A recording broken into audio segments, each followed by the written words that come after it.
What's going on, everyone? Welcome back to the channel. I hope you guys are having a great day. I am very excited today because it is time for Ring of Honor Supercard of Honor 2023.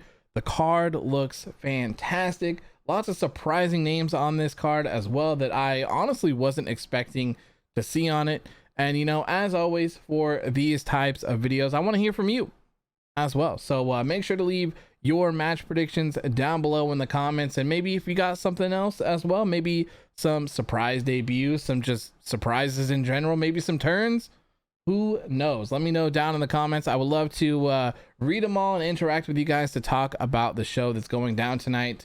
So there are 8 matches total for this pay-per-view, and actually 7 of them are championship title matches, which is absolutely insane. And I say this all the time, but Ring of Honor Tony Khan and AEW Tony Khan constantly butting heads with themselves, trying to outbook himself on Wednesdays and on Thursdays, and it does nothing but give us great content. So couldn't be more happier about any of that.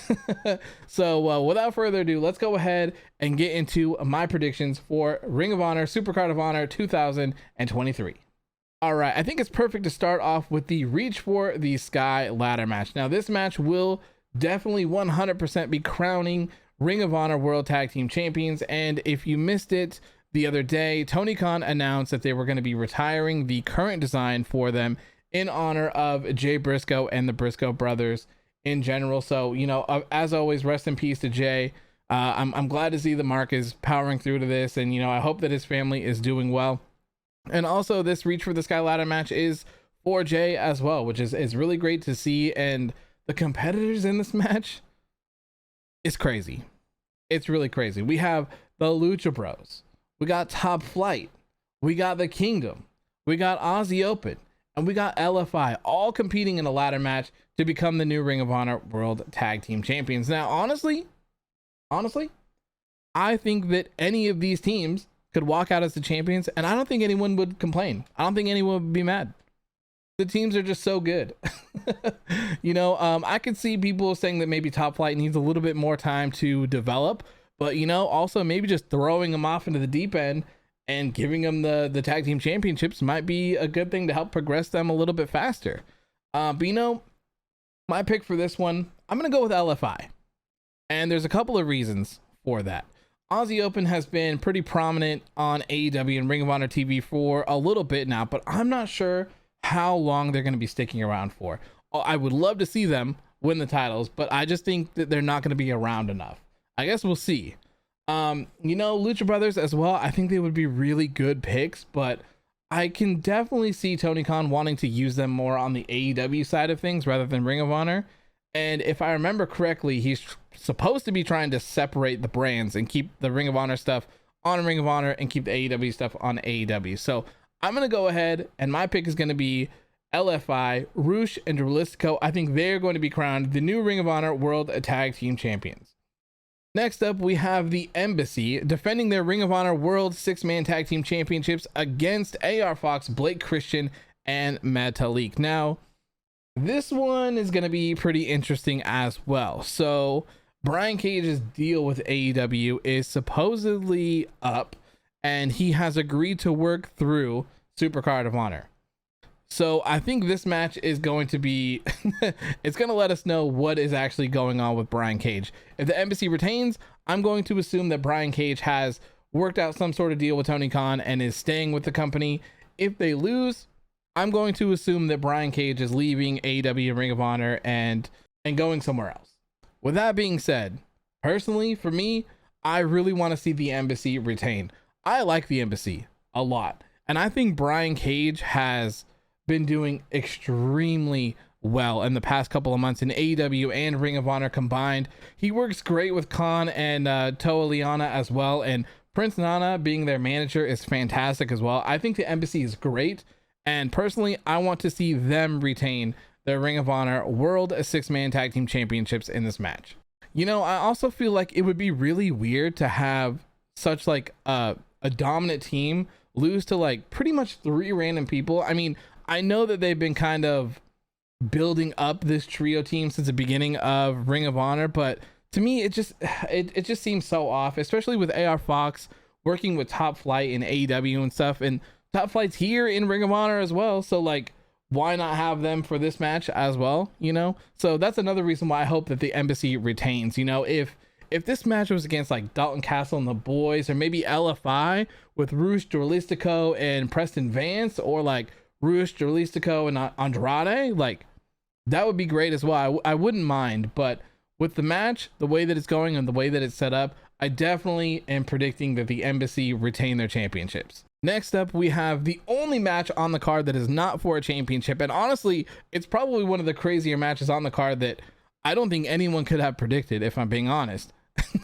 We have Hiroshi Tanahashi. Yes, Hiroshi Tanahashi taking on Daniel Garcia. Like, who would have thought that this match was going to happen? It's so random and it's so good. I cannot wait for this. Like, Daniel Garcia, I really wanted him to leave the Jericho Appreciation Society. I thought he would have really excelled with the Blackpool Combat Club, but I was wrong. This version of Daniel Garcia is so good. He's come so far, and he's very good at being his sports entertainer character. With that being said, though, it's Hiroshi Tanahashi, the ace. I cannot see Daniel Garcia beating Tanahashi. You know, maybe if they do some sort of Jericho Appreciation Society cheating, you know, Jericho shows up and hits him with the bat, maybe, but I really don't see it happening. So for me, I got Hiroshi Tanahashi walking away with the win on this one. Next up, we have a match that I'm actually really looking forward to. Athena defends her Ring of Honor Women's World Championship against Yuka Sakazaki. Now, I've said this a couple of times, but Athena is on an all-timer heel run right now. It is so good. Like, what was it? She had a match against someone on Dark Elevation like months ago. And it was really stiff looking and everyone freaked out about it. And she's just been kind of playing off of that and just like beating the hell out of her opponents and just being an ultimate heel. And she's doing it so well. I'm really looking forward to this match with Sakazaki. But, you know, at the end of the day, I really want to see Athena retain. And, you know, I'm trying to think of like who could be a person to dethrone Athena with her run. And I can't come up with any names. I really can't. But I do really want to see Athena, when this is all done, I want her to resume her character, but on AEW TV.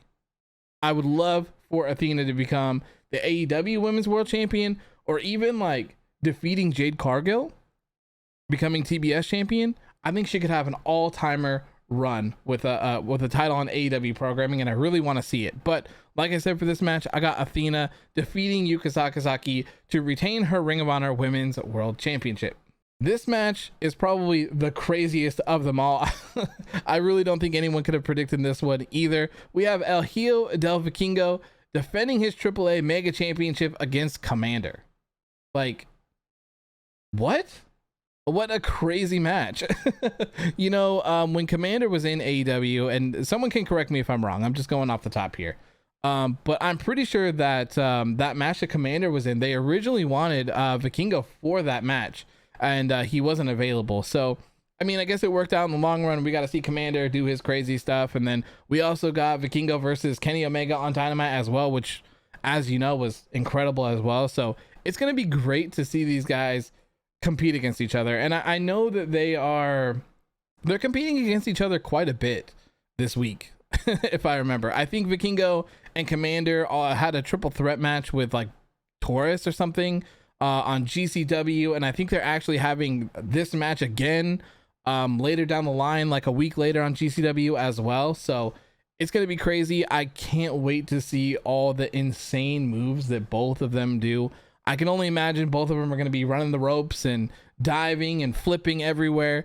It's going to be a great one. But at the end of the day, I think Vikingo is going to defeat Komander, and he is going to retain his AAA Mega Championship. And you know, I should probably add, this might be the match of the night. This could easily be the match of the night. And you know, while we're here talking about it, let me know down in the comments what you think the match of the night will be as well, because I'm kind of interested in hearing that. All right, next up we have Wheeler Yuta defending his Ring of Honor Pure Championship against Katsuyori Shibata. Now, I know a lot of people are looking forward to this match as well, and I am as well. This is going to be very interesting to see. You know, I always find the Pure matches to be interesting just because they're so different, and I kind of like it. You know what I mean? I know that this kind of stuff is going to be everyone's cup of tea, but I like the rules, and I like the time limit. I like the judging. I like that there's just a completely different side of all of it, and it's a championship as well. So I love that stuff about it. But I really can't see Shibata walking away with the Ring of Honor Pure Championship, and you know it's kind of tough because originally I had thought that maybe the Blackpool Combat Club would lose all their titles at Supercard of Honor, and then they would just be delegated to being on AEW TV, so Dynamite and Rampage. But I definitely can't see Yuta losing his title tonight. And you know, I think that kind of makes the main event, Claudio versus Eddie Kingston, I think that makes that a little bit more interesting as well. But for this match, I think it's going to be good. Like I said, I'm really looking forward to it. But I got Wheeler Yuta retaining on this one. I just can't see him dropping it to Shibata. All right, next up we have Samoa Joe defending his Ring of Honor World Television Championship against Mark Briscoe. Now, this one is going to be very interesting to see the way that it gets booked. For me personally, I think that Mark Briscoe is gonna win. I feel like, you know, he did the whole like, I'm destined to do this, and I believe he's also said that he's never beat Samoa Joe before. So I think like all of that and the timing with everything, it really feels like a good time to put that Ring of Honor World Television Championship on Mark Briscoe. And you know, I think it was Tony Khan. I saw it on social media, so I don't really know who said it, but someone said that Mark Briscoe will no longer be doing tag matches, so he will only be competing in singles matches and trios or like multi-man matches. He will not be doing any sort of 2v2 matches in honor of his brother. And you know, I think it might just be time to strap up Mark, man. And you know, maybe move Samoa Joe back to AEW TV only. At the same time though, you have that, you know, like where it's like a perfect opportunity, a perfect babyface moment, right, to crown them. But then it's like every time you have that moment, you obviously have that evil heel moment where it's like, yeah, he should win, but you know what? He's not going to, because Samoa Joe is the damn devil. Basically, the man's evil, and he's out here to crush his dreams. So, I mean, I think it could be good either way. Like I said, personally, I'm predicting Mark Briscoe here, but this one I could definitely see going anyway. And you know, I won't be mad at any of the outcome. I think either way, I think it'll be good, honestly.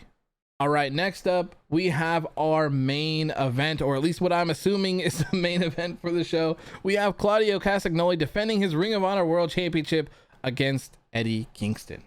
Now, you guys probably know, if you've been following me for any sort of time, I love Claudio Castagnoli. I loved Cesaro. I loved the bar. Like, I love everything about Claudio. I was so happy when he made his debut in AEW. It was awesome. But, you know, Eddie Kingston is really good. Eddie Kingston is very good as well. And, you know, I think he would be a very interesting Ring of Honor World Champion. I do. Like, he kind of, like, he's so raw and, like, so great. I feel like he would just do really well as their World Champion. I feel like he would be a really good reason to want to tune in to that show. And I think the rawness of Eddie would fit just so well with the way that Ring of Honor is presented. And then, you know, obviously that would leave Claudio more time to do the AEW stuff with the Blackpool Combat Club, because they are pouring fire on those boys over there. They're beating up everyone backstage. Don Callis got a big old gash on his head that reports were saying that you could see his skull. That's how deep that gash was from he hit his head on a lamppost back there. So, you know, you could have more time for the BCC over there and do all that, and have Eddie Kingston run stuff on Ring of Honor. I think that would be great. And I hate to say it. I hate to go against Claudio. I really do. But for this one, I'm going to go Eddie Kingston. I really am. I like I said, I just think that would be a great outcome. You know, something that would be interesting as well is, you know, maybe they have the Blackpool Combat Club not only take over AEW, but take over Ring of Honor as well. So, you know, my prediction's still going to be with Eddie, but what if Claudio wins and then Mox comes out and Wheeler Yuta comes out and Bryan Danielson comes out? Like, they could definitely take over Ring of Honor as well, which would be, you know, I think that'd be very interesting. Maybe they'd be able to get some more eyes on the product as well with them over there. All right, so now that the matches are out of the way, I kind of want to talk about the show as a whole and maybe some predictions. You know, I got a feeling. All right, call me crazy all you want, call me crazy, but I know, I feel like I could tell. I'm willing this into existence. Okay, Nigel McGuinness is going to be all honorable, and we're gonna find out during Supercard of Honor. 100%. I don't think he's gonna wrestle. Maybe that'd be crazy, but it would be very cool to see him be a part of Ring of Honor. I'd love to see that, and I think I saw that he was in LA. Other than that, though, I don't really have any debuts, any surprises, any turns, anything like that. So that's of course another reason why I'm curious to hear from you guys as well, to see maybe there's something I just haven't thought of yet, and you guys have. All right, guys, that is going to do it for my Ring of Honor Supercard of Honor predictions video. I hope you guys enjoyed it. Like I said, I'm very interested in reading your guys' comments about your predictions and what you think is going to happen about the show. If you are interested in WWE content, I will have a WrestleMania Night 1 and a WrestleMania Night 2 predictions video. I will be doing a watch along for Night 1 and Night 2 as well. Unfortunately, I don't watch any sort of NXT. So I won't be doing anything for NXT Stand and Deliver, but like I said, I will be here for WrestleMania. So I hope you guys liked the video. If you did, make sure to hit that like button, leave a comment down below, and I will see you guys all in the next video. Peace.